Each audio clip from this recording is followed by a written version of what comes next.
Yes, guys, how you doing? Welcome back to Football Inc. We hope you are all happy and healthy, doing the things that keep you happy and healthy, especially if you're doing them with the ones that you love. I'm here with Jonny H, someone that I love very much, and we've got a roller coaster of a day for you as we've just found out that Chelsea are about to get the here we go on Xavi Simons, apparently, and at the same time, they've also gone and got into club-to-club negotiations with Ajax over Jarell Hatto. I mean, what is going on? Jonny, this show, though, is actually going to be a lot about that stuff, but also, for the first time in a while, just because the news has gone in this direction, quite a lot about Tottenham as well. We are a neutral channel, but the show goes where the show goes, where the news takes us.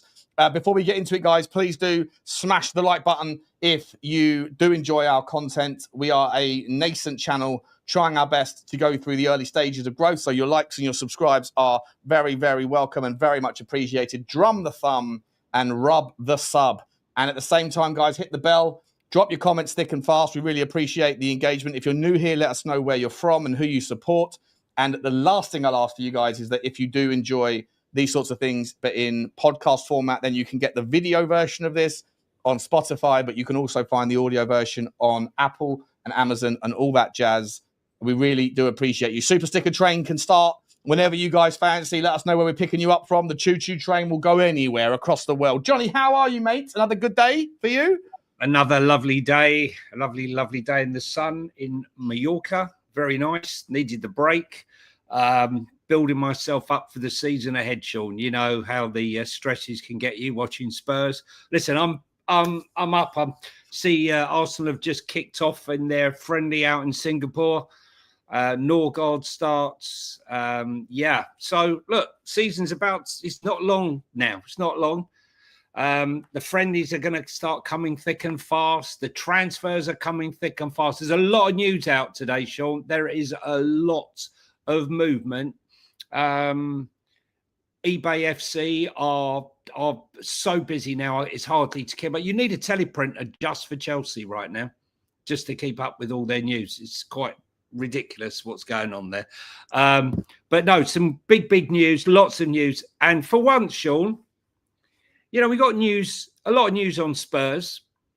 But is it news or is it column filling inches for the ITK and journalists just to give some bite to some stories? Because Spurs, you know, have sort of dried up on the Morgan Gibbs-White.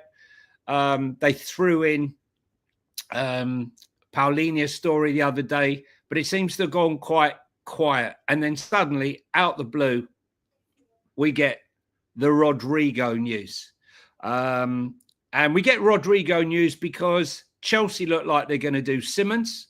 Arsenal have called their interest because they've got Gyökeres, they've got Noni, and they need to sell before they can buy. The only other club right now who could really just come in and destroy any chance of Rodrygo, in my opinion, is one Liverpool FC if they sell Luis Diaz to Bayern Munich, thus giving them the funds to come and spoil our party. What are you thinking? Well, with regards, who are you saying the Liverpool might come after? Rodrygo, yeah, if they sell Diaz. Yeah, let's start with Rodrygo. Obviously, look, I put the video out late last night, about midnight on it, and I was laughing my way through the story because on paper, it's just so ludicrous to think that a player of that caliber would come to Tottenham. However, I think that we should also just sort of do our boy Sonny here a little bit of justice. Sonny scored more goals in the last 2 seasons than Rodrygo, or 3 seasons rather, than Rodrygo scored in his entire career. Right, like in terms of in the last year, last 24 months, or last year at least, their numbers are inseparable, really. That Sonny still scores about 1 goal more or less, and then 1 assist more or less. Not that dissimilar. Rodrygo for me is a great player and someone that's going to grow and get a bit better as he gets older and all these things. So, and it would be an absolute marquee. It'd be a major marquee. I'd love to see it.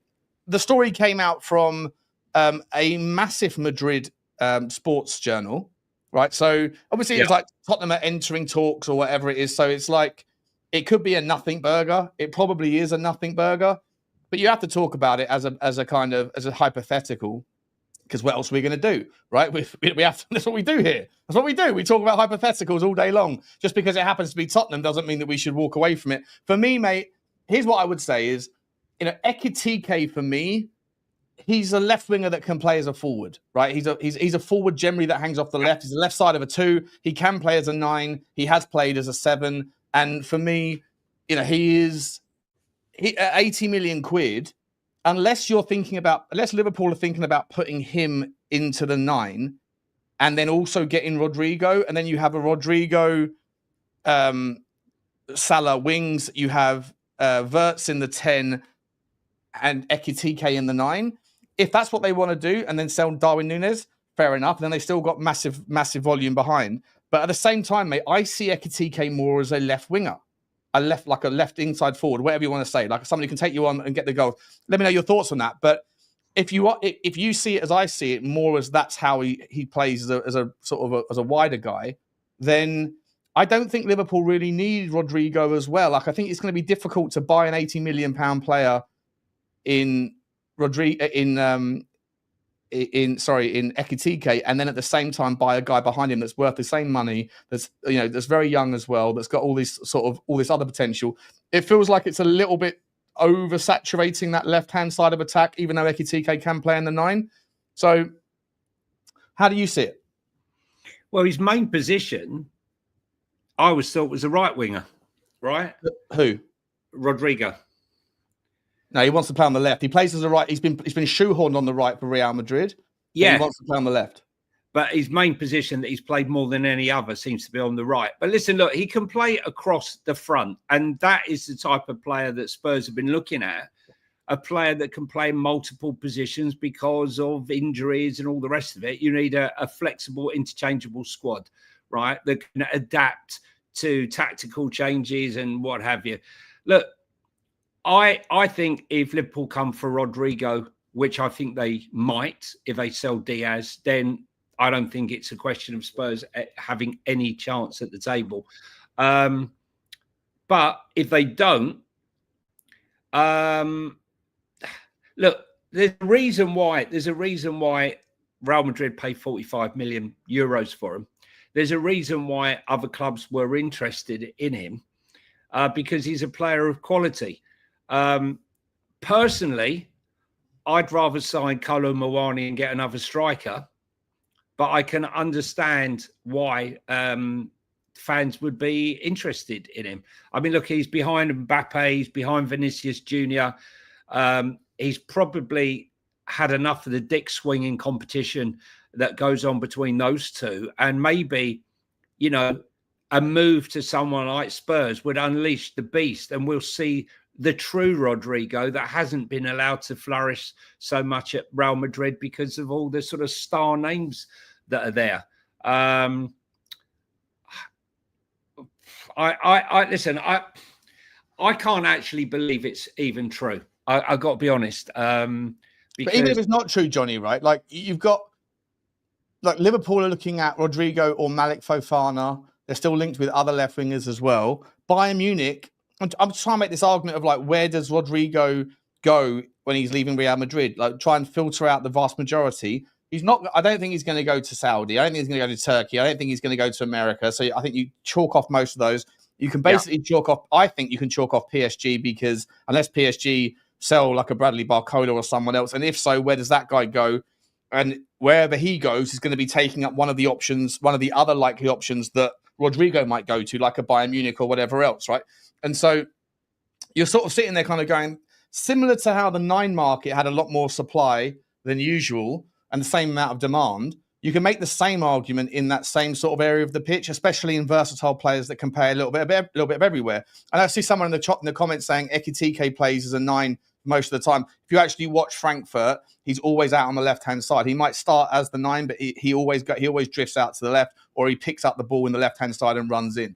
I personally believe that he is better suited as an inside forward off the left that can then pull inside, but that's up to interpretation. Same as I personally think that Nicholas Jackson is more of an inside forward than he is an out-and-out 9 personally. But like, you can make the argument based on stats all you want. For me, I just sit there and think, if Rodrygo is going to leave Real Madrid, where is it that who needs a left winger of that caliber that can actually pay for him and attract him? Liverpool's an option. PSG is an option, but only if they sell a player. And if they sell one of their players, then where does that guy go?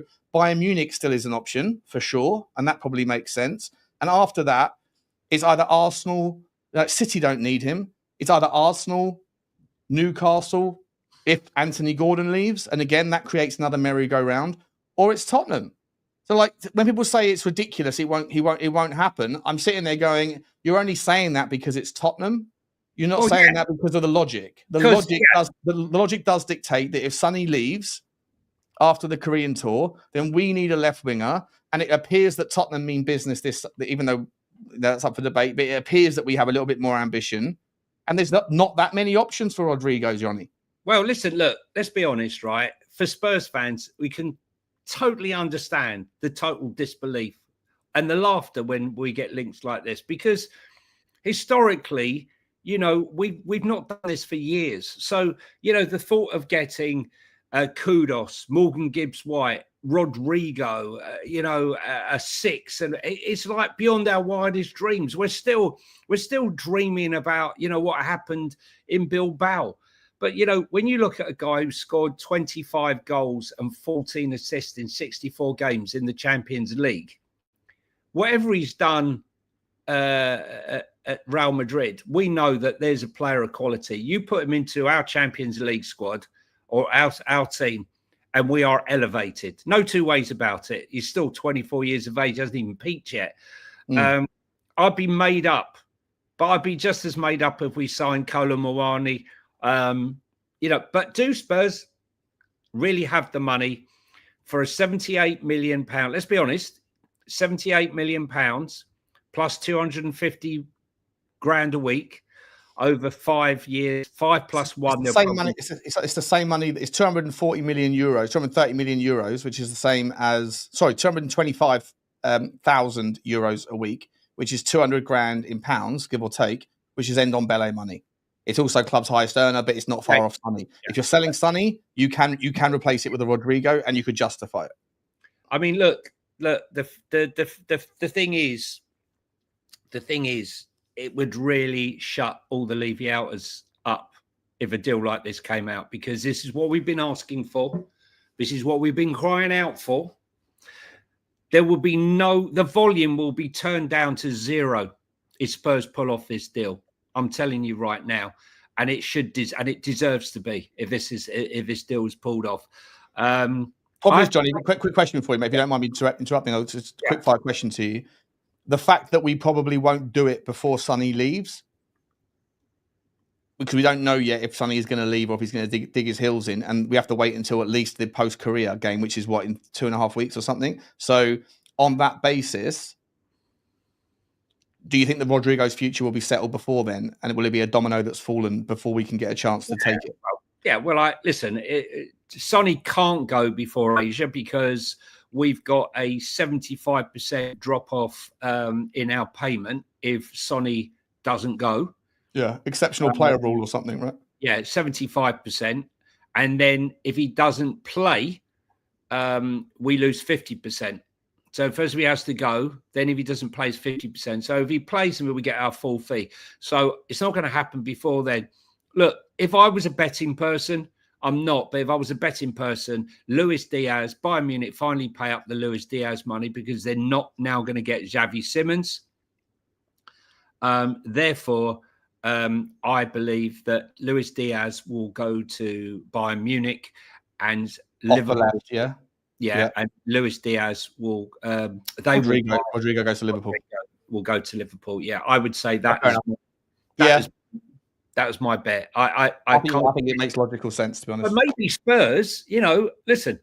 The one thing that I'm really surprised about, there is a man who sits with an earpiece and a phone wherever he goes. Yeah. And he's very, very, very quiet at the moment, right? And that's worrying. Is it worrying, or is it the fact that somewhere in Europe, he's doing dark and dirty business, waiting to drop a huge bomber?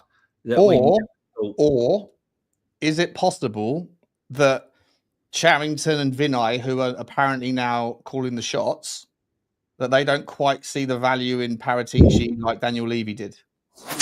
No, he's been sidelined a little bit. I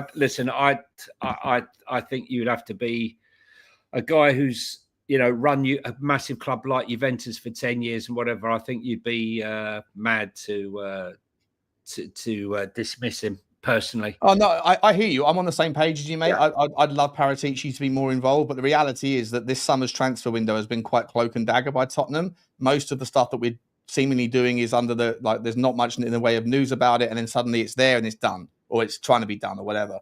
And that's not Paratici style. That's Johan Lang style, isn't it? Well, you say that, but no one knew Bentancur and Kulu were coming until the news dropped. So, that's not necessarily the case. That was deadline day, though, wasn't it? That was just wild.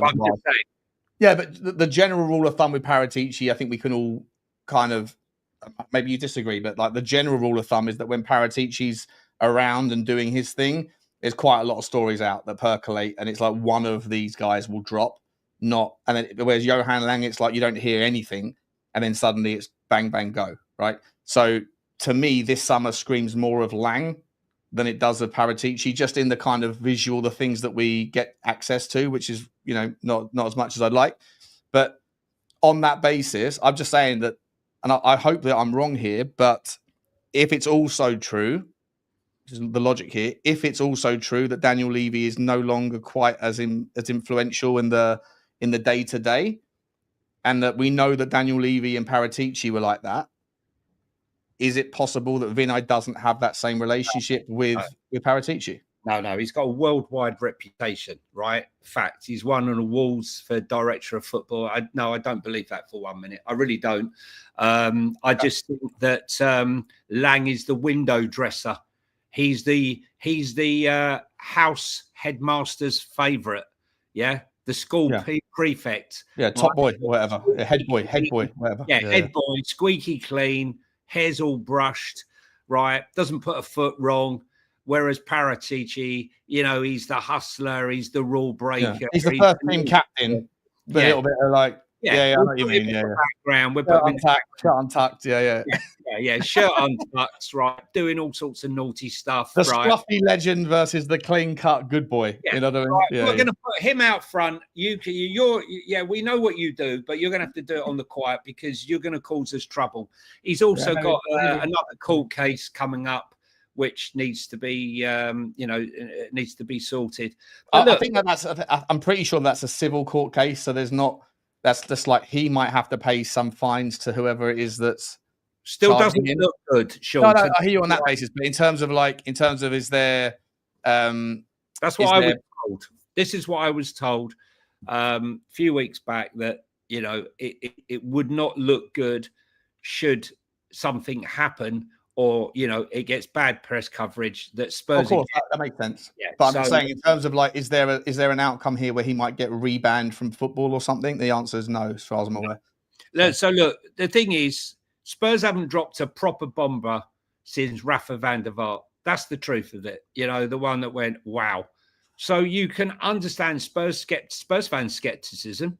Man United used to it, Chelsea used to it, Liverpool used to it, Arsenal used to it. Spurs fans aren't used to bombers and, the lack of spending. The last time we had a big spending spree under Steve Hitchen, it was an unmitigated disaster. And Don Bele, Lo Celso, Ryan Sessegnon and Jack Clark, millions spent, millions washed down the drain with no money coming back apart from a few mil from Jack Clark.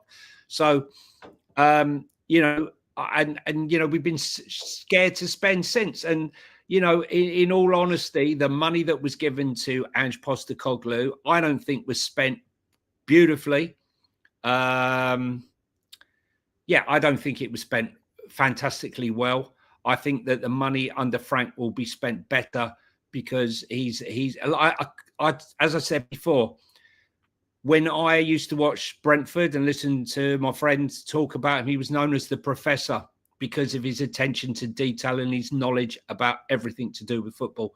And with Cochrane by his side and him also a student of the game, I think our recruitment or the type of players that we want to recruit, the flexibility, the football brain, I think, is going to be really, really important. So let's wait and see. And yeah, Ben, you did beat me to Rafa van der Vaart as a comment in the chat. If you're in the chat, guys, and you haven't hit the like button yet, please hit it. As you know, it helps the algorithm. And if you're here for the first time, guys, please hit the subscribe button and the notification bell so that you know when we're going live. And if you are here for the first time, please tell us who you support and where you're based. That would be great because we've got people from all over the world. So you got some super stickers there, Sean? Yeah, the choo-choo train has started. Let's make sure we recognise it officially. We are stopping off at Clapham Junction, of course, the usual stoppage to pick up Daniel Field. We appreciate you, Daniel, very much. Thank you very much, buddy. I hope you're okay, boss. Good to see you. And Bobby Spurs as well as coming with the super sticker. Let us know where you guys want to pick us up. We'll pick you up wherever you may be. Phil, let me shut that thing up. It's annoying. It's annoying. There you go. Done. We're done with that. Thank you very much, Bobby. Thank you very much, Daniel. Appreciate you both very much indeed. Guys, we got Josh saying, big up, lads. Love the channel. Big up to you, Josh. Love to see you here, mate. Lloyd the Yin. Hi, Johnny. Hi, Sean. Hope you're both sweet as a nut, mate. Sweet as a nut, bruv. Nathan. Big up, Nathan. What's that, sorry? I said big up, Nathan's here as well. Here we go. Yeah. Good to see you, Nathan. Can you help the roster requirements UEFA versus the Premier League? How big of an issue is it? I've said it before. I mean, Johnny might have a different take. I'll let him answer, but I don't. The basic difference is that essentially in the Champions League, you have to have a full squad of 25 that you can put into a match day squad. You have to have 4 players that are club trained, that are club trained and homegrown, so that have been in the club's youth system essentially between the ages of 15, I think it is, and 21. I think at the moment we only have one, which is Brandon Austin, and so people say that that's a deficit. And without adding more, then you can only put in 21. Basically, 21 people can be a part of the squad. But like I say, I don't see it as a major issue unless you have a horrendous injury crisis. And if you have that bad of an injury crisis, then you've got bigger things to worry about. So it would be different if we were bringing back a Harry Kane. I'd be all on board it because he adds value and he ticks that box. But to go and get we were talking about Dennis Sirkin or Kyle Walker-Peters, just to add that number. Like if you've got Kyle Walker-Peters playing against Real Madrid at left back because you've got that bad of an injury crisis, then I think you've got bigger fish. Well, I think, well, for me, I think what you do is you include Jamie Donnelly into the squad. That's my personal opinion. Without a problem, the Champions League squad and potentially Mikey Moore. The thing is with Mikey Moore needs minutes. And I think bringing him in just to make up the numbers will slow down his progression in his career. And we have to find the right balance because he is an undoubted talent and maybe a loan move to, someone like Birmingham under Davis or, to West Brom under Ryan Mason, or maybe out a loan to Germany under a Dortmund or someone like that. Will be more beneficial. Look, it is an issue, Nathan, for some of our players, but I think those 2 or 3 players can be added. But as Sean says, if it's just to make up the numbers and they're never going to get game time, it's pretty pointless for them. Hello, America. Hello, Cape Town. Hello, Peru. Hello, Asia. Hello, everybody from wherever you are around the world. What other stories you got there, Sean? Oh, there's loads, but we're going to stick with Tottenham because whilst we're on the Tottenham train, we might as well just stick around Tottenham. So the next one, mate, is about. Well, actually, there's 2 stories before we can round off on Tottenham. Take your pick, which one you want to go for first. Garnacho, the stories keep there; they're hanging around, and remember that Cochrane, who I think is going to be so valuable to Tottenham. I really do. I loved what I saw. I've loved the training videos. I love his energy. I think it's infectious. And I loved seeing what we saw together at the Reading Stadium the other day. He just seems like he's someone who just gets the buy-in, and he's not just someone who's just like an energy merchant. He obviously knows what he's doing. He's familiar with Garnacho. He worked with Garnacho at United. And so this story about Garnacho coming in, I know that I'll give you the option here of whether we play the pothole story. But for me, I just think that if anybody can get the right mentality out of him, get the best out of him. The best version of Garnacho is more than good enough for me. And in a world where Rodrygo or whatever is just, as a puff piece. I'd be more than happy if we got Garnacho, because that for me would mean that Thomas Frank and Cochrane have sat down and said, do we think we can get around the temperament issue? So I'm going to play the story anyway, then I'll let you go. Is he a pothole or otherwise, Johnny? You better watch out for the pothole, 'cause it's something to avoid. Don't ignore all his issues. Don't ignore all the noise. Wow, this is such a difficult one. As a player, and take away the dickhead mentality, he's a threat every time he picks up the ball. I love his aggression. I love the South American players. When the chips are down, the aggression, his skill set, goals, finishing. Yeah, I mean, I'm a big fan. And as we've stated on this show before, if you look at his stats and look at all the metrics, he's at the top. He's always there or thereabouts. When you put in the different categories, he's always, the cream rising to the top. The problem is Frank's statement that no dickhead policy. And we know he's behaved like a dickhead. Now, is that a dickhead policy because Manchester United was full of dickheads and he's a young player and he's been influenced by other dickheads who are running around?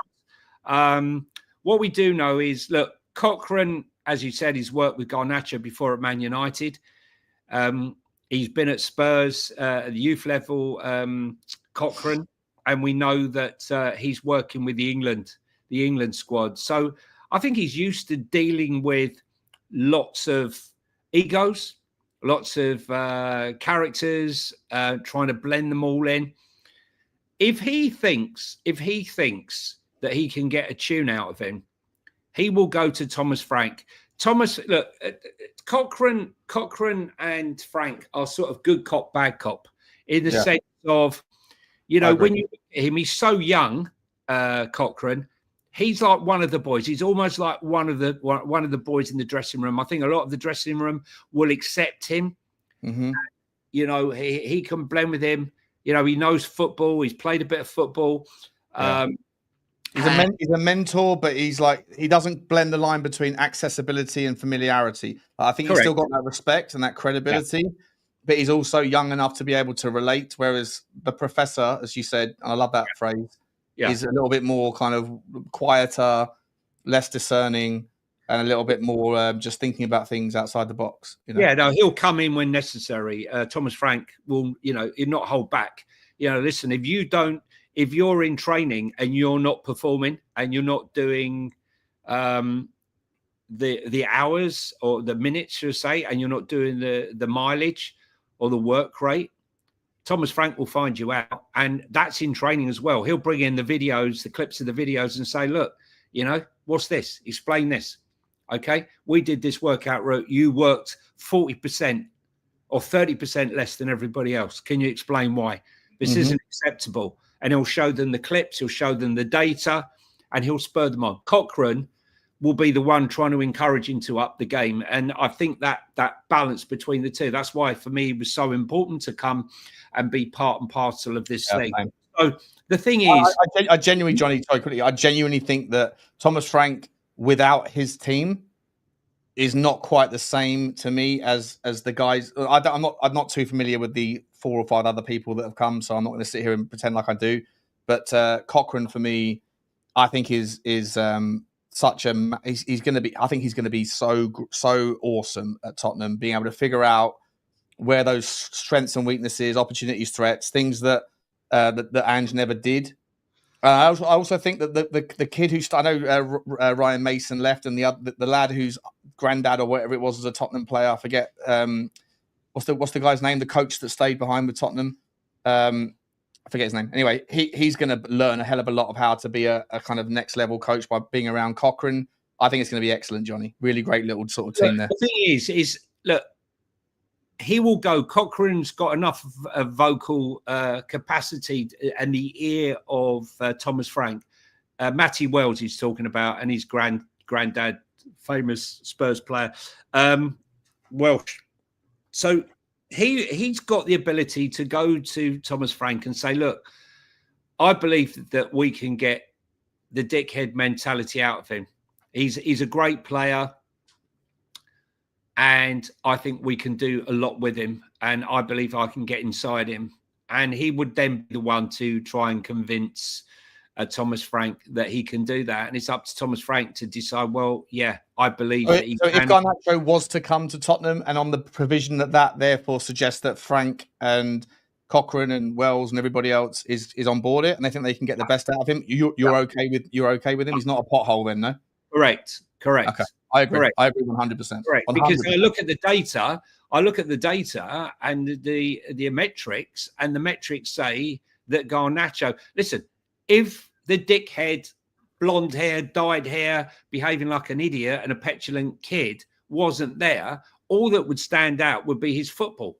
And who's questioning that? Absolutely. Yeah, but not. then he'd be an 80 million, 90 million pound player. Correct. So Correct. If you get a donut So for 40 million quid, but you can polish that coal into a diamond. Correct. Because you've got people that are familiar with him. Correct. Like Cochrane is, and then you've got a guy who's a soft-spoken guy who's not got an ego.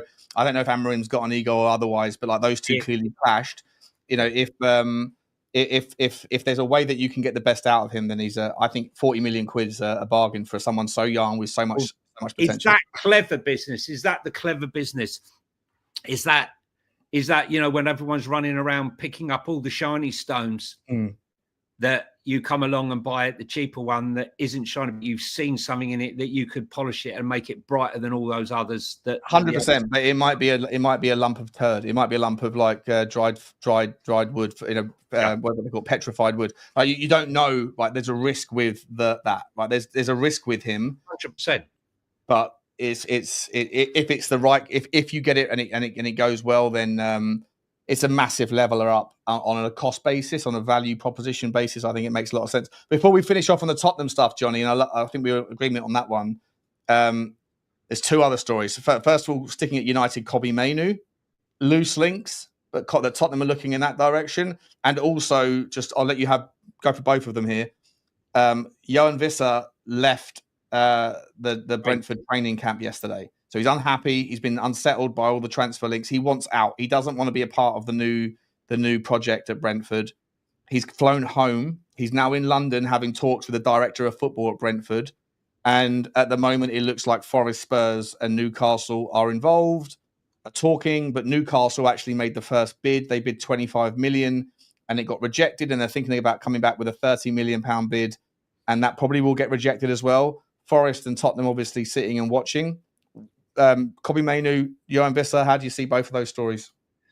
Well, I think Wissa, I think Newcastle need a victory. They've lost so far. They've tried to sign João Pedro, Hugo Ekitike, Brian Mbeumo, Mark Gahey, Liam Delap, Matthias Cunha, Giorgio Scalvini, James Trafford, the goalkeeper, and they've been successful with Anthony Elanga. I think they need this one, and I think they are willing to pay over the odds to get him. I don't believe Spurs will be willing to pay over the odds to get him, personally, unless, again, Thomas Frank says this is the player that I must have. I still find it, I feel like this is suicide for Brentford. You can't sell. I don't believe you can get rid of your captain, get rid of your manager, your assistant manager, most of your backup staff, your top goal scorer and your second top goal scorer and your top two assisters, and think that you're going to survive in the Premier League. I can't see it unless they have a major plan, and they're short of time. Let's be honest, the season starts in just a few weeks. You think you can turn that around? I don't know. So, he's still got 2 years left on his contract. Some people say 1, but it's 1+1. Yeah, but the +1, from what I understand, has to be agreed by both parties. It's not something that Brentford could just trigger. The other side has to. Wissa has to also be on board it, and that might also be a reason and a catalyst or an explanation as to why there's this catalyst for him to. It could be, but his unhappiness now. Yeah, It doesn't state that as rumoured. to be that's the case. So we need to find out some clarity on that. But I've seen that on Twitter in a bunch of different places in Brentford fans on Twitter saying that. I don't know if it's true or not. But. Yeah, no, that's what I say. But we do know it's 1+1. We just don't know the actual details of the one. If it is one and it's a mutual, then obviously Brentford are in a sticky situation. But, what do you do? If they sell him for 40 million and they've sold all their strikers, where does that leave them? They at least with Sade and Mbeumo, they've got something there. So it's going to be a difficult one for them. I would like him. Definitely 19 non-penalty goals last season in the Premier League, only surpassed by Mohamed Salah. So what's not? Yeah, and he's definitely Prem proven. However, he didn't do as well the season before or the season before that. So I just want. I'm not knocking him at all. Yeah. But I think that if we're gonna just be reasonable here, throw out the potential other side of the argument that. A lot of people that don't like Dominic Solanke say, why did we spend so much money on a guy that had done it for one season only at Bournemouth? He hasn't done it before. And so you could make the same argument for Wissa. I don't want to make the same argument because I really do like Wissa. But at the same time, 29 years old, 50 million quid, 40 million quid, whatever it's going to take. Newcastle feel like they're determined to get one over the line right now because they've been cop-blocked, so many times by their own ambition, by bigger clubs just coming in and gazumping them. I would just make the argument that is it right to pay so much money for a guy with 1 or 2 years left on his contract who has done one? When we did it with Solanke, but if people think that was a mistake, then should we make the same mistake twice? Or are we potentially going to make the same mistake twice? I just think that right now, the Morgan Gibbs-White deal, having been treading water for the last couple of weeks and all the rumours, Spurs fans getting very restless, understandably so. But I think, look, I would be very happy with this. I've got to be brutally honest. Like I said, when I saw Brian Mbeumo first at Brentford, and he was so raw. I thought he was great, but his finishing and his approach play was terrible. He's snatching at balls, and the same with Wissa. But what you've got with Frank is here's a guy who actually hones these players over a period of time. And, I think if he is a manager, if he can manage to stay somehow miraculously at Spurs for the next 2 or 3 years, I think you're going to see the same transformation in some of the players at Spurs. I really do. So I hope he gets the time. Because he could. Should you be paying for £50 million for a player that you have to? Not £50 million. Not for a 29-year-old. I'm sorry. No. Yeah. So what point? So if Newcastle paid £40 million, are you happy for him to go to Newcastle? Yes, because I think 25, 30 million. I don't mind. I'll tell you what I wouldn't mind. 30 million plus add-ons, like performance add-ons. So if he went, for example, and he repeated 19 non-Premier League non-penalty goals, I'm happy to pay that bonus without a problem. No problem at all. If you're in the chat, as Tom Martin has just said, come on, guys, there's 550 people in the chat, and we got 147. This is Daniel Levy type of performance. Come on. Tap the button. The one that we've got a couple of super chats to get to. And John, I do want to ask you just real quick about Kobbie Mainoo as well. Yeah, I'm going to go through them. So let's give me 2 seconds. Let me get the super chats quickly done, then I'll come back to you, mate. Just real quick. Ben K with a super sticker as well. Choo choo! Thank you very much, Benny boy. Let us know where we're picking you up from on the journey towards the biggest and best football Inc. we can be. Mr. Pox office is out in Norway. Good to see you, Poxy. He says, I'm excited to see where Rodrygo goes. But, where does Rodrygo go in the end? We don't know. We'll find out, mate. Thank you very much for the ongoing support, buddy. You're a very, very appreciated member of the community that we're trying to foster here, is what I was trying to say. And Bantry, come on, you Spurs. Bantry Coys, big up to you, mate. Thank you very much as well. Another super sticker. Choo-choo. All the way from Ireland, I think it is. Thank you very much indeed, Mr. Bantry. Good to see you. Smash the Bonnie Blue out of that like button, guys. Drum the thumb. Rub the sub, guys. Sorry, Johnny. Listen, Kobbie Mainoo, right? Interesting. The hype when he came through as an 18-year-old was huge. You know, England, he's going to be the next generation. He's going to be this, he's going to be that. Man United, we're going to put in a massive release clause on him. Got a couple of injuries, and now suddenly, you know, is he persona non gratis? I put in this chat here, we were talking about it, and I mentioned the fact that I wouldn't mind seeing him at Spurs. And a couple of Man United fans are in here saying you're delusional, he's not leaving Man United. Now, for me, CAA, Stella, linked with Spurs, close ties with Spurs, fits the mould, plays attacking midfield, defensive midfield, 20 years of age, still got a lot of growing, still got a lot of fantastic potential. 50 million, I wouldn't say no, Sean. I've got to be honest. I wouldn't say no. I can't see him going, though.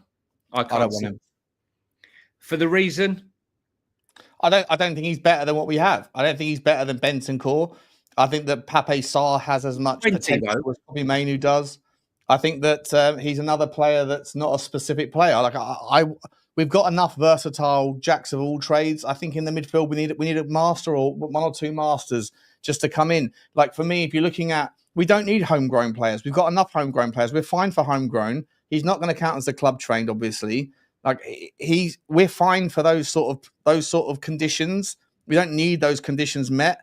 What we do need in the midfield is some steel, some bite, some graft, and some determination. And I think we've got enough young players with potential and high ceilings. And at 50 million quid, I think you're paying for a lot of things that we don't need.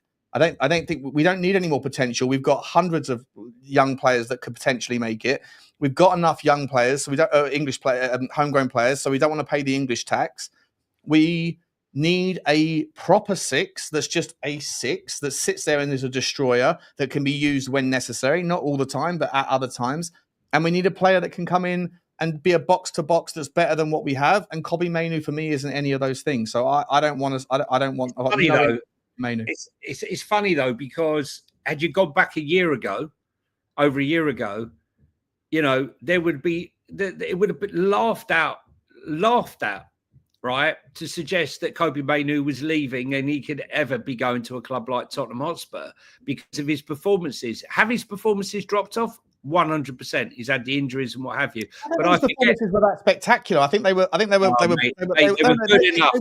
They were good performances. Hang on, Joe. They were really good performances from an 18-year-old or a 19-year-old in a Manchester United shirt who's one of their own. And just because of those kind of conditions, those variables, the media do what they do. They go, oh, look at this guy. He's generational. He's Manchester United. He's one of their own. Look how great he's going to be for England. He hasn't been in the England team for ages, as far as I'm aware. He's forgettable. He's forgettable in a forgettable Manchester United team. I'm just saying, I'm sure he'll go on to have a great career. I'm sure he'll go on to have a great career, mate. But for me, like when you've got a specific budget, a limited budget to some degree, I agree. Yeah, I agree. For me, I'm just saying no, thank you. I don't think he moves the needle. I don't think any of the reasons why you'll pay him. If his name was Kobbie Mainoo, but he was from Holland and he was playing for FC 20, he'd be 25 million quid. The fact that he comes from United and he's English and he's homegrown and he's young and had a couple of good performances season before last, he is 50 million quid, 60 million quid, whatever. Nah, not for me. No, I mean, I think you're disrespecting him a little bit. You know, respect him. No, I think it's a little bit. No, that's fair enough. That's fair enough. But I mean, he played for England more than once or twice, you know, and the injuries did affect him. I'm not saying we should go out and sign him, but we're talking about him as a player and as we're talking about whether he should come to England. Don't you, just because Lucky Singh used the word disrespect, like don't use the same thing. I'm not disrespecting the guy. I just don't rate him, and I don't think there's value for money for a Tottenham perspective. That's the story, and I think it's not for. It's just my take that I think it's fair enough. That's fair enough. That's what we're here for. Various takes on various players. I'm not saying I'm desperate to go and sign him, but I think he's a good player that will find his niche. I just don't think it will be under this manager. We shall see. Time will tell. What else we got there, Sean? We got We've loads. got loads, mate. We've got loads to get through away from Tottenham. We're going to pivot in a second. Just quickly, Paul Markey's coming. Good to see you, Paul. Hope you're okay, my man. Jonny and Sean and Jonny, Paratici is the recruitment don, and Lang is a passenger 100%. who needs to get off the bus. I don't disagree, mate. I'd love to see Paratici back doing his thing. In fact, Jonny, last question I have on Tottenham, because we spoke about this before, and this sort of gently trends us away here. Paratici, of all of the clubs, let's just talk for a second, of all of the clubs that Paratici has a great relationship with. Oh. Ah, he's done it again. Where's he gone? Poof, and he's gone. Poof, and he's gone. He's gone. I don't know where he's gone. He's not back yet. So it's me then. It's me. Listen, I think what we're going to talk about, he's back now. He's come back. He's come back. No matter where, everywhere I go, Everywhere he goes, I get cut off. Mate, Did we- Paratici's one club that he has as good a relationship with Tottenham is where? Juventus. What is going on at Juventus right now? And who is a player that they've had that Douglas Luiz. There's Douglas Luiz. There's also De Vinter, who, although he's at Genoa, he was at Juventus before. And maybe, he's also got his eyes on my favourite player, Kolo Muani. Who knows? Who knows? Is Kolo Muani going to be the one that ends up at Tottenham this summer? Mate, if Kolo Muani was at Spurs, I would be. If I saw, here we go, or even the link to Kolo Muani, I would be so excited. More so than Rodrygo, if I'm brutally honest, because I just know they'll just hit the ground running. He deserves a big club. I just can't quite work it out. And while we're there, can I just pivot to this, actually? Because the deal, if I can find it, sorry, guys, where is it now? Excusez-moi. The deal for Jadon Sancho has been put on hold at the moment. And the reason why it's been put on hold is because Juventus need to sell two players. They've signed Conceição. And because they've signed Conceição, they're saying now that they cannot, having negotiated and agreed the deal with Manchester United, they cannot do the deal with Jadon Sancho unless they sell, what's his name? Douglas Luiz? No. They have to sell what's his name? Dusan Vlahovic? No. The American. Weston McKennie? No. Striker. Jonathan David? No. What are we doing here? No, I'll come back to it. We'll have to come back to it. I had the story just before, but Weah. Timothy Weah. Yeah, Timothy Weah. That's it. Yeah, they must sell Timothy Weah. They have interest for him, but at the moment, it's not happening. So that one means You've got to sell a lot of players, mate. They have to sell a lot. They've got a lot of players to sell, but I mean, how many times can this happen to them? I'm not quite understanding. I thought he'd be long gone by now. It looked like the deal was all but done, but it seems now. I'm just trying to find the story. It seems Weah is of interest to a couple of teams in the Premier League. Is Weah of interest to Forest? I forget. Who is Weah of interest to? They're looking for about 20 million pound, which isn't big money. He's a good player, mate. He's a good player. On Football Manager, he's an absolute baller. Not that I played Football Manager for a couple of years, but a couple of years ago, he was a youngster that you bring him in. There was another player that Tottenham used to have in their youth ranks called Jonathan Blondell back in the day. Let me know if any Tottenham fans remember him. Oh, my God. And he had some sort of like secret stat on Football Manager where you'd put him in the first team and he'd bang out for like 30, 40 goals. It was insane. Wild take. Yeah, I want to ask you about Kolo Muani, mate. Do you think Kolo Muani's future at PSG, like Juventus can't obviously sign him right now because they're trying to get rid of Weah, they're trying to get rid of Douglas Luiz, they're trying to get rid of Dusan Vlahovic, they're trying to make space. Until they do, they can't sign Kolo. And so Randall Kolo Muani is therefore, a player that a domino might fall that goes against Juventus. Yeah, Juventus are in the mud at the moment. I found the article for the Sancho deal to even have a chance of accelerating. Juventus need Timothy Weah or Nico Gonzalez to leave. Marseille are the ones pursuing a move for Weah, but are yet to make an offer for the USA forward, who is valued by Juventus at around 20 million. Juventus have been interested in Sancho throughout the summer, and Manchester United have valued them at £25 million, but they're not willing to pay that money, and they're willing to offer 8.6 million plus add-ons for him. He's in the final year of his contract. But then you look at Vlahovic. What do they do there? Do they cancel his contract? Do they pay it up? And they want Kolo Muani, but PSG not interested in another loan move for a player they paid £90 million for. So they're offering them at a discount only 40 million euros. Was it, Sean? Yeah. Which it was 90 million euros they paid for him. They want who knows? But the last story that I remember reading about Kolo Muani, which was about a month ago, was they wanted half their money back, so 45 million quid. Yeah, well, not really in euros, so about 40 million quid. Yeah, which when you look at the prices going for players right now, I mean, a lot of Spurs fans would say, well, why would you possibly go for a player that rejected Spurs? Who wouldn't reject Spurs when you're losing game after game after game and going backwards down the table? We're a different Tottenham now, aren't we? New project, Europa League winners back in the Champions League. We're suddenly a different entity, 100%. Yeah. We shall see about that one, mate. Listen, I want to pop across to a certain area because this actually affects Tottenham and a player that, Johnny, you and I have spoken about for months, if not a year. I think last summer we started speaking about this guy. But first of all, let's find out where we're going, shall we? We're off to Saudi Arabia for the next part of the show. Hang on, what's my thing on? Here we go. This is from Fabrizio Romano.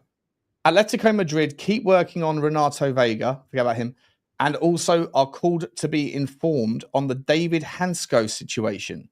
Hansko was a top target already 1 year ago, and Atleti have asked about him again, as ADNL reports. Al Nassr, the deal has or can collapse at the signing stage, and Atleti are attentive. I know you prefer Piero Hincapié, but for me, David Hansko is a versatile utility defender he's a left-footed, left-sided defender. He can play on the left and he can play as a left back as well. And he's going to cost you a fraction of what else we're looking to spend on someone like Azabani or one of these other guys. He is a ridiculously good player out of Feyenoord. And I thought the deal was done. I thought the deal was done to Al Nassr, but it isn't. It isn't. I mean, look, we sort of toss up between Geerstrude and his flexibility, Hanko, and obviously my love for Hincapié. But listen, he's another player who, he's going to elevate your team. No two ways about it. I mean, we've been big fans for quite a while now. Geerstrude went to RB Leipzig, did he not? I think. My team. Your team. Guys, your Bundesliga team. Yours. My Bundesliga team.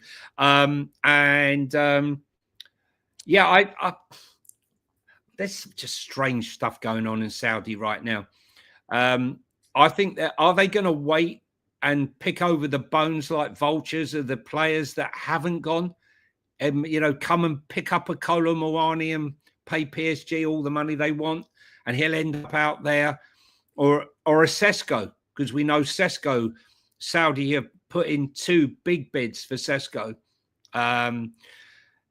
But Hato, I noticed there's chat there of Hato, but Hato, we'll come on to him later. He's going to Chelsea. Chelsea. Have you got some time, mate? I know your time restricted. We're almost at the hour, but I'm happy. There's so many stories we haven't spoken about. So have you got time?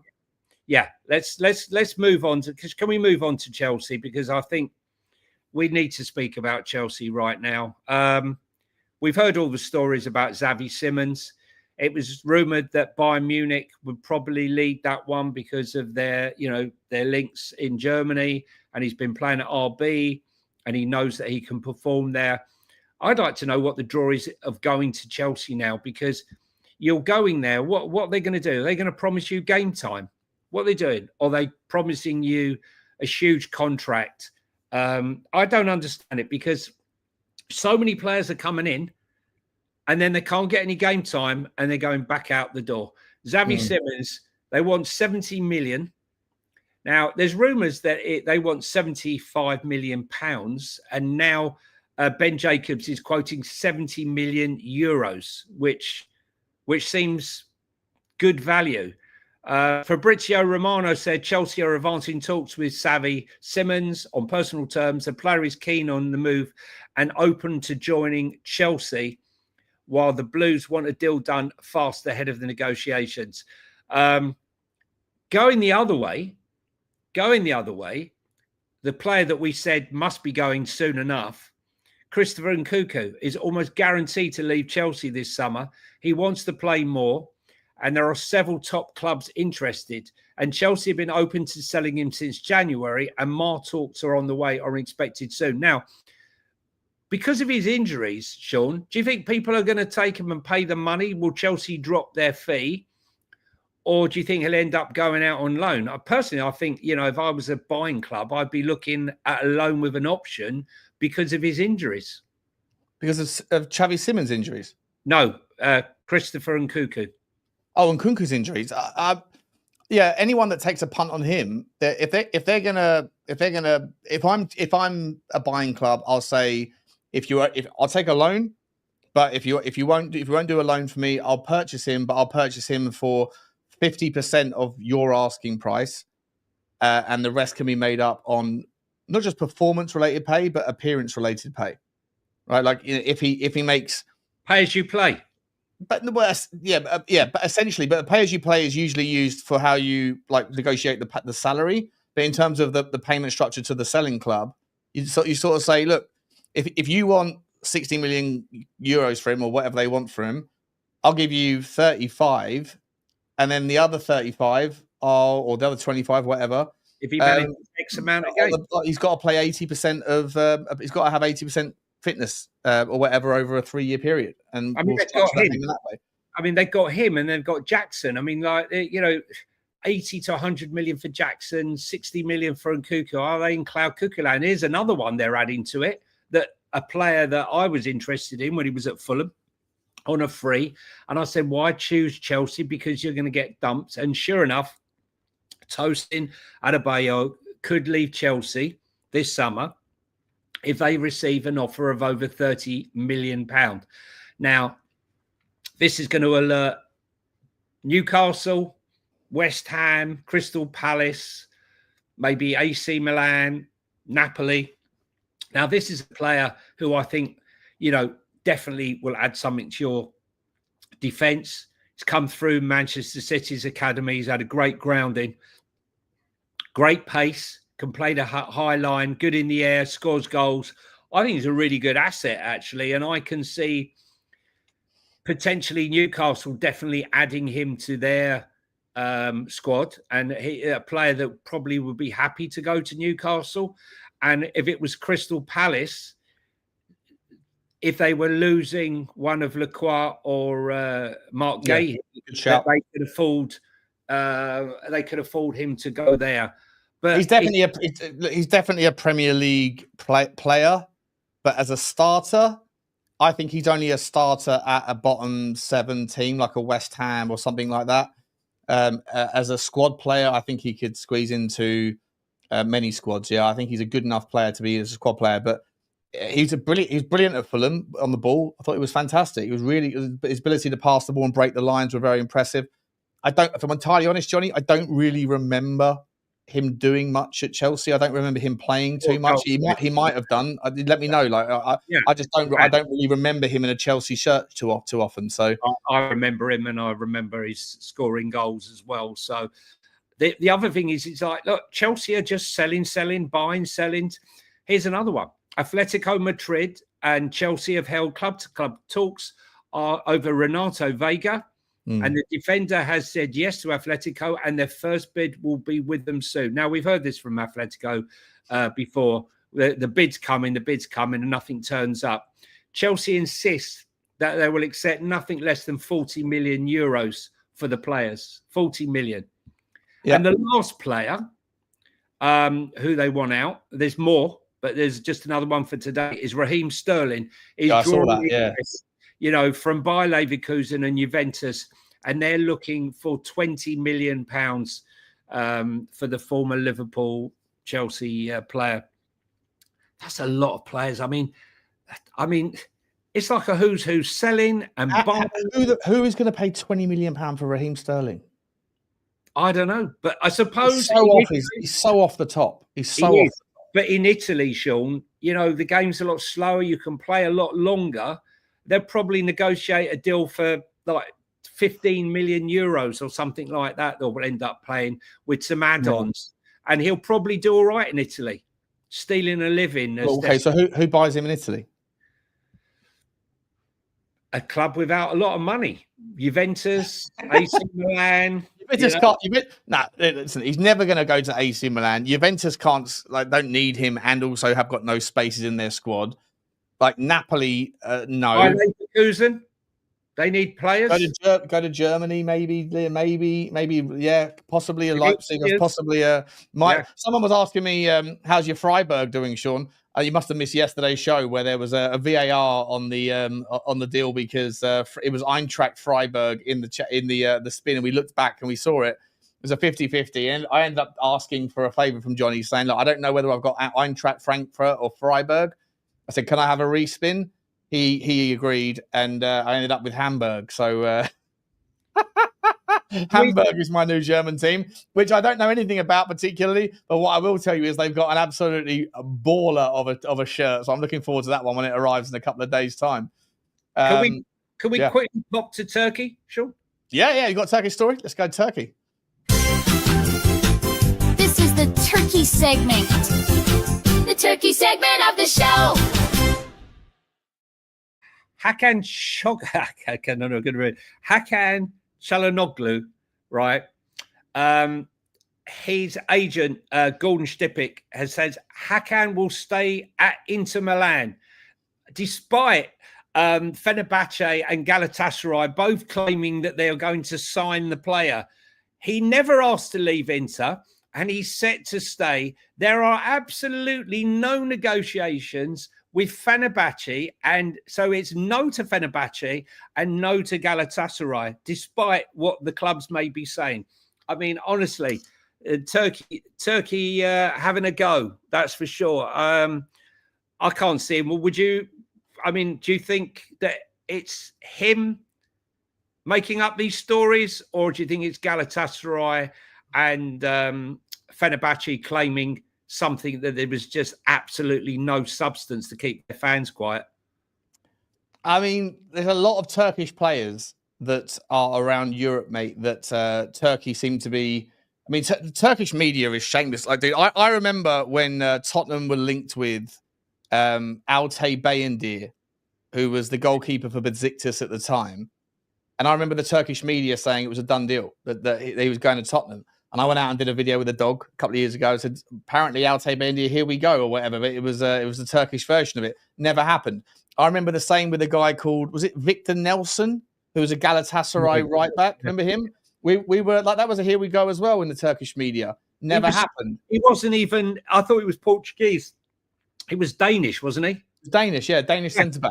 I did so much work on that guy, on the Y Scout, looking into him, talking to everyone about, because I remember him being pinged a lot. Like, he was incredible long ball, long passer into the channels. And I thought it would suit in the back three under Conte, yada, yada, yada.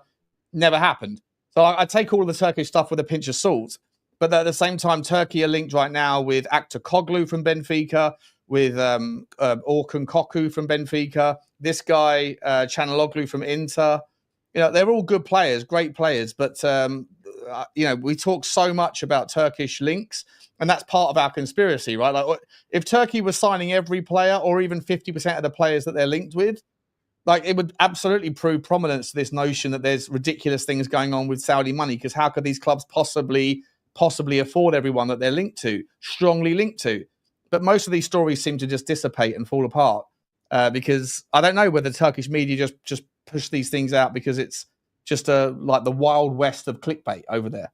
I've got another one for you. So Manchester City youngster Issa Kabore is attracting interest from Galatasaray, who have inquired about the player. Kabore could be sold for less than 10 million.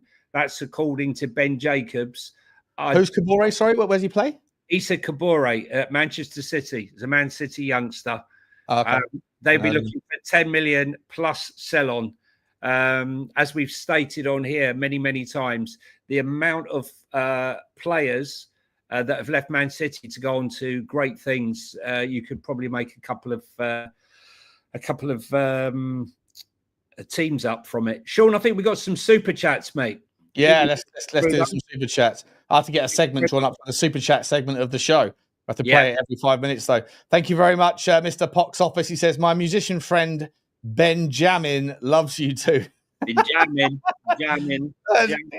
Maybe we can some jam sometime with Benny Boy.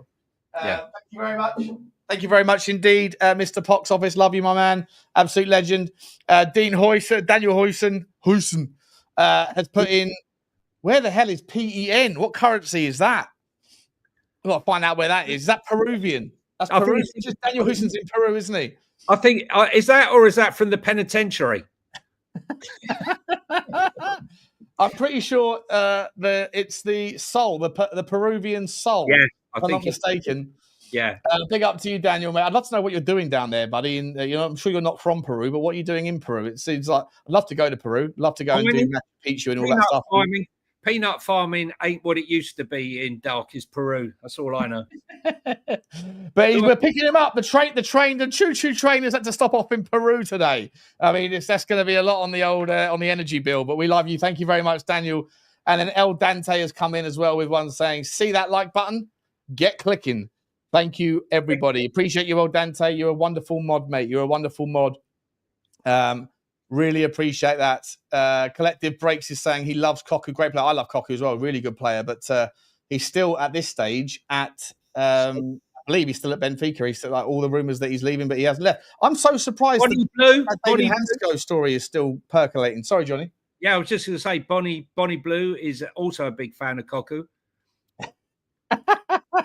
Bonnie Blue in Peru, fan of Koku. Thank you very much indeed. We appreciate it. Oh, Peruvian, is it? It's Peruvian. Yes. Caveman says. Yeah. Yes. Peruvian. Oh, that's what I said. Peru. Yeah, Peruvian. Makes sense. Right, let's move on with another story, Johnny boy. What you got for us? Anything? I've got a few. I've got one here.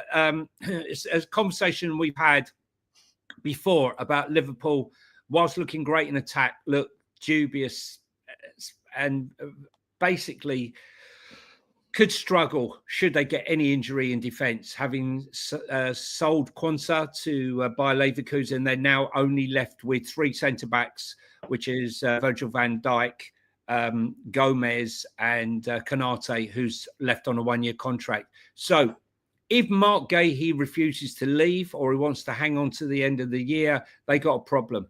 So they are looking at, they've got rid of Quansah and now they're looking at Konsa from Aston Villa as a cheap plan B, but only if they fail to sign Mark Gahey.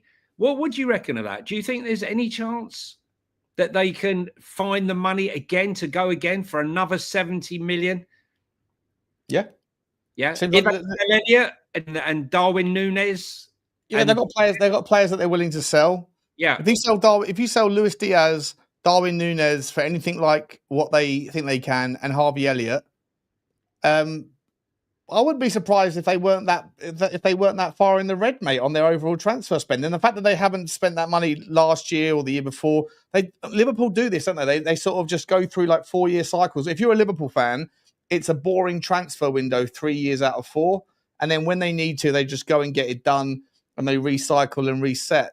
and it's very impressive. But as a probably as a content creator, if you love the transfer window like we do, you'd be spending most of your time talking about other clubs rather than your own. But when they do go, they absolutely they smash it out of the park. Don't forget Doak as well.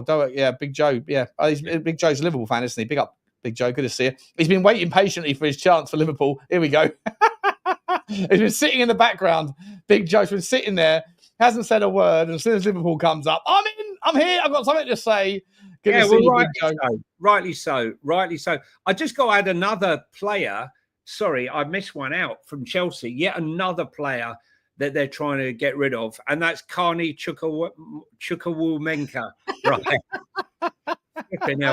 Right. This story has got more legs now from Florian Plettenberg. The 21-year-old is now in serious talks with RB Leipzig. That one's probably got legs. Another player who thought, I know I'm going to leave the club, go to Chelsea and make my fortune, but it's not going to happen. He's going to Leipzig. One player who we spoke about, one of the first shows we did, Sean, we were talking about Bournemouth being plundered and they're going to lose so many players. And one of the players that we spoke about that was definitely going to go, it looked like, was Zabani. And which club has come in for him today with a solid bed? There's one player. He said he only wants one club. Which club? Zabani, I thought he wanted PSG. Yeah, this is it. So all the interest from the other clubs is falling on deaf ears. Zabani wants to join PSG, who are now expected to improve their £40 million euro offer for the Bournemouth defender. The player has a verbal agreement with PSG, who will try for him again, while there is no truth to the links with Tottenham, says Fabrizio Romano. So all the links with Liverpool to link him up again, potentially with Kirkes. And Real Madrid to link him up with Huijsen. So he's not interested. He wants to go. He just wants to go to PSG. Well, you can want to go there, but if you want to leave Bournemouth and there's only one club, if Bournemouth have got their price, right, and if PSG aren't willing to pay it, then, would he leave Bournemouth to go to, to treble his wages and come to a bigger team like Tottenham, Liverpool, Chelsea, or Real Madrid? It's not like they're horrendous clubs to go to. He might want to go to PSG, but if PSG don't see the value in the player, and then a bid comes in that's accepted by Bournemouth from somewhere else, I personally don't really understand the link for us unless there's something else moving. But I think that Chelsea absolutely need a better centre back than what they have. I think Liverpool need someone to come in, as you've said 1,000 times, mate. I think that the story with Konate is a problem for them, and so I don't think Zabani would be. He might really want to go to PSG, but if Liverpool come in, I think he'll get on board it if that's the team that makes the bid that's accepted. Tell me. There's one player, I don't know who watched of those of you who watched the under-21s, the men's under-21 championship, there was one player that really stood out for Germany, which was Nick Woltemade, right? And it looked like odds on that he was going to go to Bayern Munich. But the latest news out from Florian Plettenberg is that Bayern Munich have decided not to send a third written offer for the player. Bayern still want the player and could bid again, but Stuttgart are refusing to do any meeting as they are currently do not wish to continue negotiations due to the two bids that have already been submitted. It cannot be ruled out that some talks between the clubs may take place at a later date. I mean, does this... Well, the story today is that he's joining Everton. Well... Everton have seen that there's a gap there and gone in and offered more money than Bayern, and they'll pay more money for the player, and that's part of the reason why the Bayern door is sort of closing. Is that Everton are willing to spend more money. I think he's a really good player, mate. Really, really good player that would be. Would that not be a typical David Moyes player, like a Fellaini type? That monster in the air that wins every ball. He looked like a giant amongst kids. He's not great in the air, believe it or not. I know. His best part of his game, mate, is by far the ball at his feet. I'm telling you, it won't be long before David Moyes has him. But like when you're watching the England under-21s, there was a moment when Harvey Elliott went up to him. He looked, little and large. Yeah, little and large. Yeah, I can't remember how tall he is. Was he 6'5"? Yeah, he's a monster. But like Peter Crouch was a monster and was good in the air. But he was more physical, isn't he, than Crouch? I would say. From what I've seen of Nick Woltemade, all of the highlights that I've seen of him is his he's a really for someone that's got such a high gap from his eye line to his feet. His ability to control the ball at close quarters is really impressive. I think he's a cracking player. I'd be super happy for him to come in and mix it up with Solanke.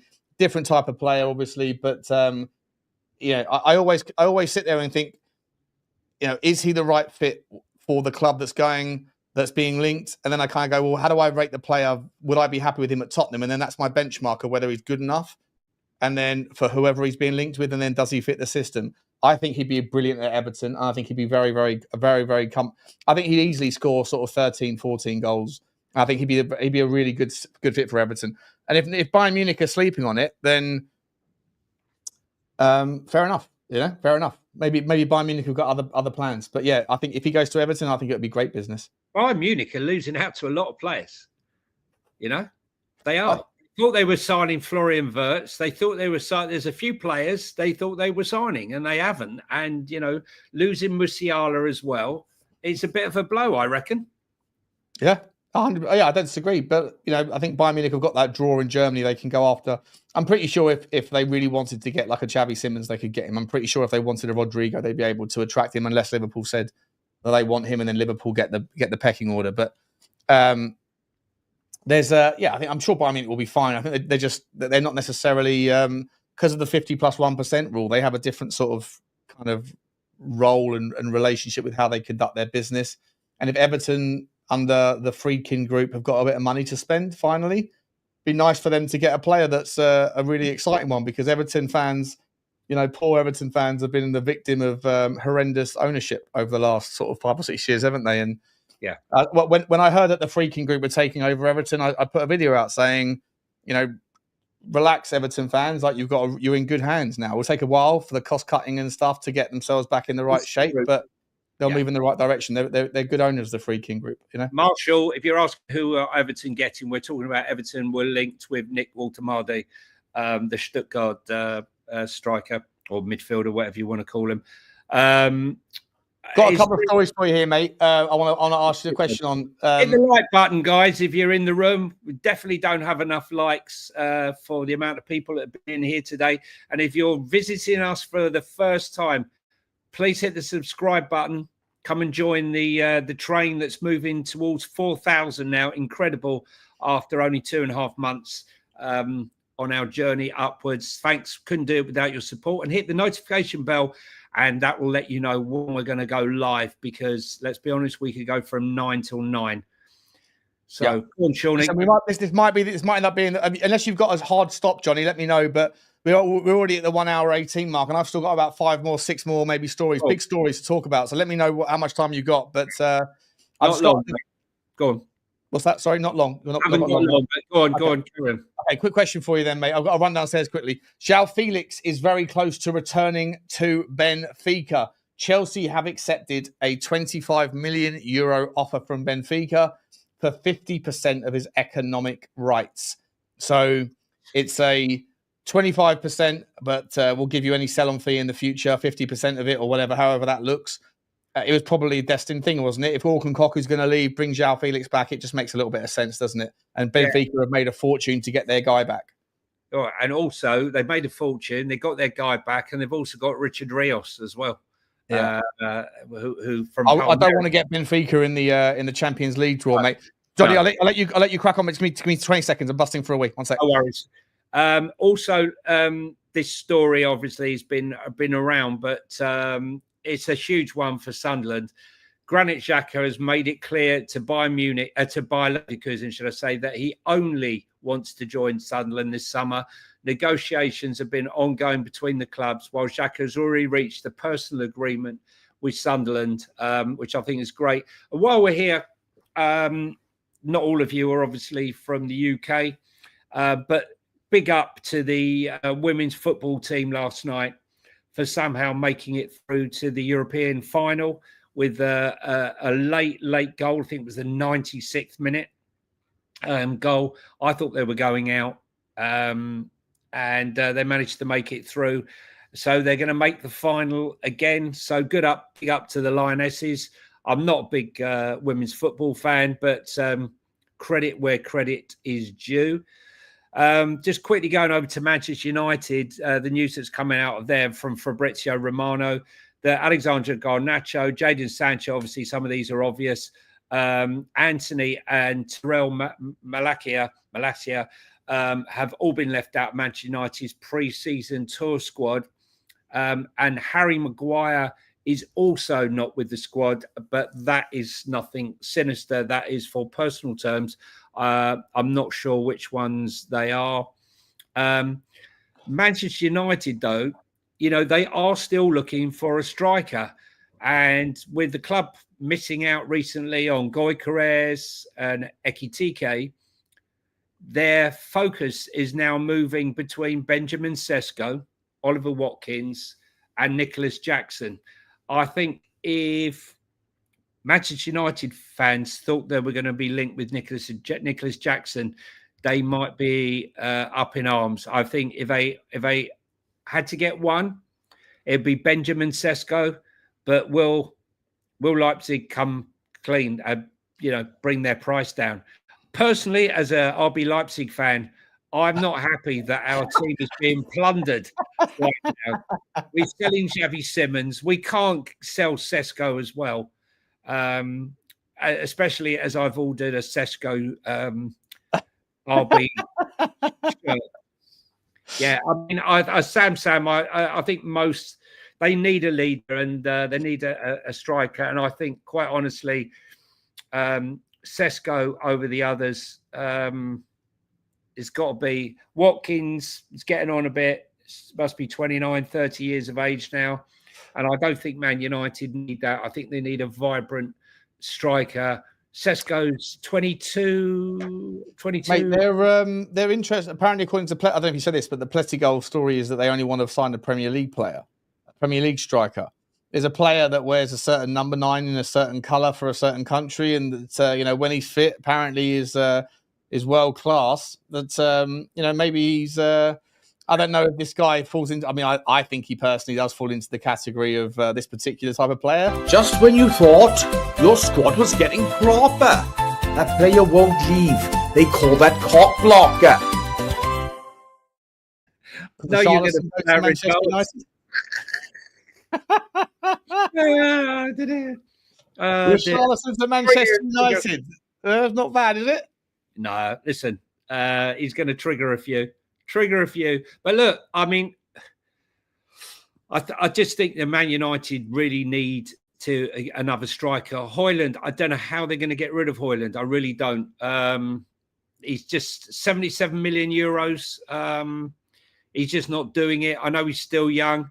No one in Italy is going to cough up the money. Maybe a loan. I think Man United should loan him out to Italy to see if he can recapture some sort of form, and then maybe, get more money for him at a later date. Because if they try and sell him now, they're going to be selling him for a fraction of his cost. Yeah, 100%, mate. 100%.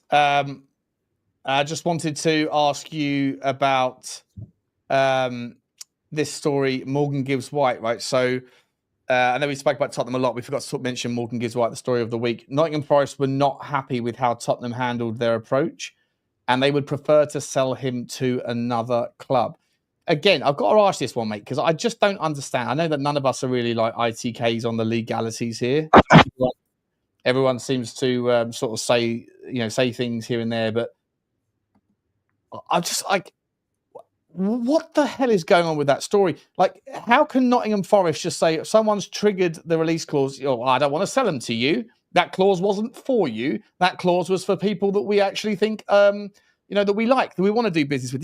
That doesn't work that way. The fact that Tottenham are not pushing for this, does it suggest to you that Tottenham would accept the fact that it's that we've got our hand caught in the cookie jar, or that the agent has done something wrong, and that's why we're not more aggressive in the resolution of this? Because, you know, it's been going on for a while now, and I know that he's obviously, his wife's pregnant and going through a difficult time, and so maybe that's also a variable. But ultimately, mate, like, this has been going on. This is a shit or get off the pot thing, isn't it? Like, we're all sitting here, everybody, Nottingham Forest, ourselves, everybody is stuck in this weird limbo where we think we've triggered something, but Nottingham Forest are just ignoring the letter from the bailiffs. Like, what's going on here, Johnny, mate? Look, we play Luton on Saturday, and then we fly to Asia. If he's not on the plane to Asia, we got to call it off. You know, if he thinks Man City are going to come calling, then let him go to Man City. Huh? That's not the point. Like, well, we triggered the clause, right? So, like, we obviously wanted him to come. Why are we okay with this donut, like, forcing his play, like, just saying, "Oh, you know, don't answer, don't take the calls from Tottenham." And by the way, Gibbs-White, you're playing for Nottingham Forest on Saturday. If we've triggered the clause and done nothing wrong, then why aren't we pressing for this to be resolved? Otherwise, what's the point of having a clause if all clubs that have that clause can just say, "Nah, don't. I don't respect the clause." So bollocks. Just not answering the phone. This is the type of guy you play Monopoly with, and you end up getting a few hotels, and he keeps landing on your hotels. His money's going down, and he gets up and he goes like that with a ball. Fuck you, I'm not playing anymore, right? That's the type of guy he is. You know, we know he's an arse, right? And unfortunately, that's what we're dealing with, you know? Look, Daniel Levy's been that arse before, okay, and refusing to do it. And it's dragged on and dragged on and dragged on. You know, we've been the perpetrators of this ourselves over the years, and maybe now we're the victims. No one's triggered a clause. It's one thing for Forest to say he's not for sale, but if we've triggered a clause, I think the fact that we're allowing this to go on suggests that we think that we don't have a leg to stand on if it was to go to court or something.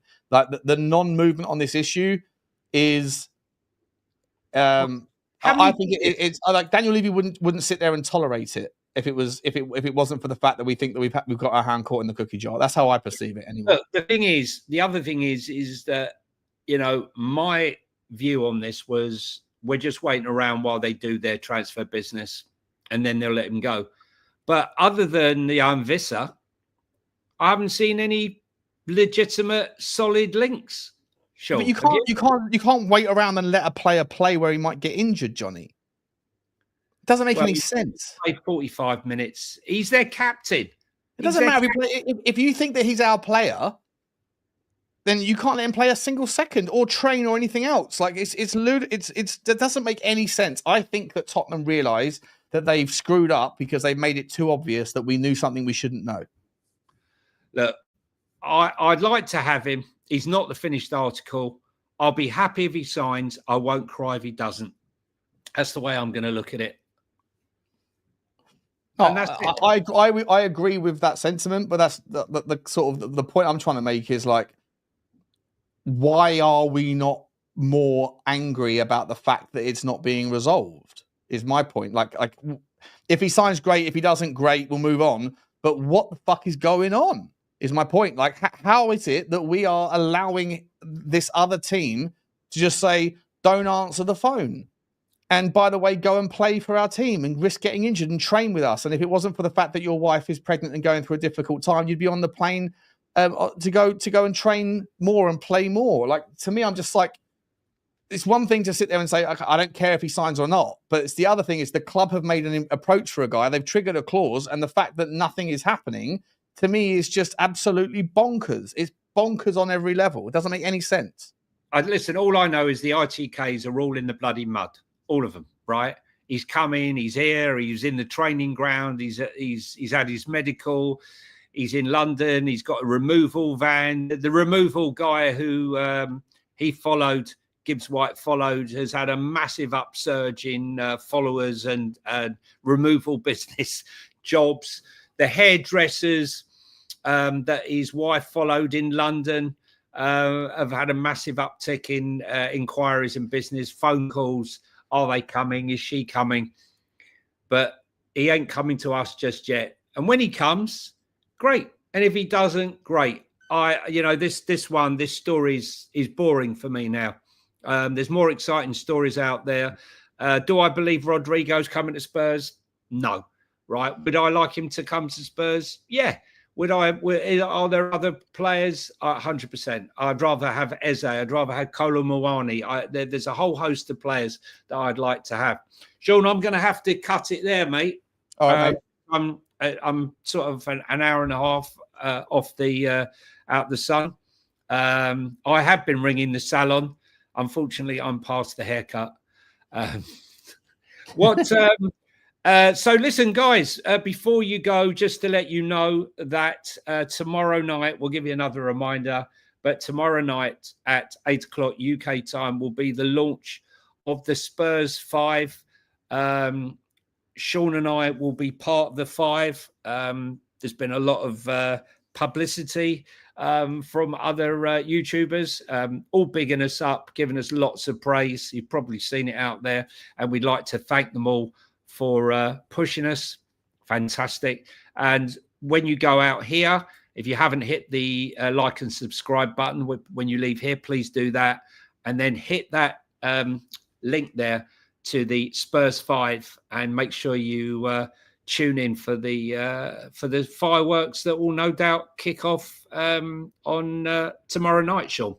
Yeah, I can't wait for it. It's going to be awesome.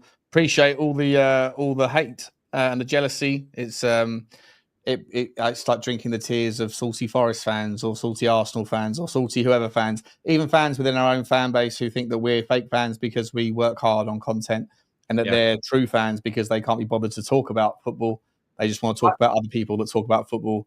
Yeah. And I'm not a true fan because I only go home and away. Yeah. Yeah. Listen, let them hate. As my man 50 Cent said, if they're going to hate, let them hate. And watch the view count pile up. Let them go. We love you all. Thank you very much indeed for your support, guys. Thank you for the super chats. And the super sticker train has been choo-chooing all over the world today. We really appreciate you all. Please do smash the like. Please do smash the subscribe. Notification bells button should be squeezed. Drum the thumb. Rub the sub. Squeeze the bell. And also, if you are on the audio side of the game, then the links are in the description for Podcast Central. And we'll see you tomorrow, guys, here in the afternoon, and then over on Spurs 5 tomorrow night. I'll be on Spurs Talk Show. If you're a Spurs fan, I'll be over there doing a live stream in a little while. And we'll see you then. And as always, guys, thanks very much. Johnny, it's goodbye from me. It's goodbye from him. Bye, guys.